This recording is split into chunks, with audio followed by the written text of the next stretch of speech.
लोकसभा निवडणुकीमध्ये खरं तर महायुतीला कोकणामध्ये चांगलं यश हे प्राप्त झालेलं होतं। आता काय होणार याकडे आता सगळ्यांच्या नजर असणार आहेत। वळूयात पुढच्या बातमीकडे। समीर भुजबळ यंदा अपक्ष म्हणून रिंगणात आहेत आणि समीर भुजबळ यांच्या उमेदवारीमुळे आता महायुतीचं टेन्शन वाढलेलं आहे। जनता समीर भुजबळ यांना कौल देणार का याकडे सगळ्यांचं विशेष लक्ष लागून राहिलं आहे। समीर भुजबळ यंदा अपक्ष म्हणून निवडणुकीच्या रिंगणात आहेत आणि समीर भुजबळ यांच्या उमेदवारीमुळेच आता महायुतीचं मात्र टेन्शन चांगलंच वाढलेलं आहे। राज्यातील विधानसभा सार्वत्रिक निवडणुकीला आज सुरुवात होत आहे। नांदगाव मतदारसंघातून अपक्ष निवडणुकीला उभे असलेले माजी खासदार समीर भुजबळ माझ्यासोबत आहे।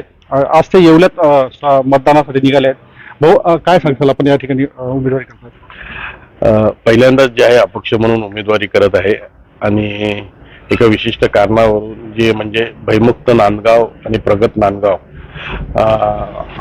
हे मिशन हाती घेऊन आम्ही ही निवडणूक लढवत होतो। निवडणूक अतिशय चांगल्या रीतीने जे आहे पार पडली। खरं म्हणजे पहिल्या दिवसापासून लोकांचा उत्स्फूर्त असा प्रतिसाद आम्हाला मिळाला।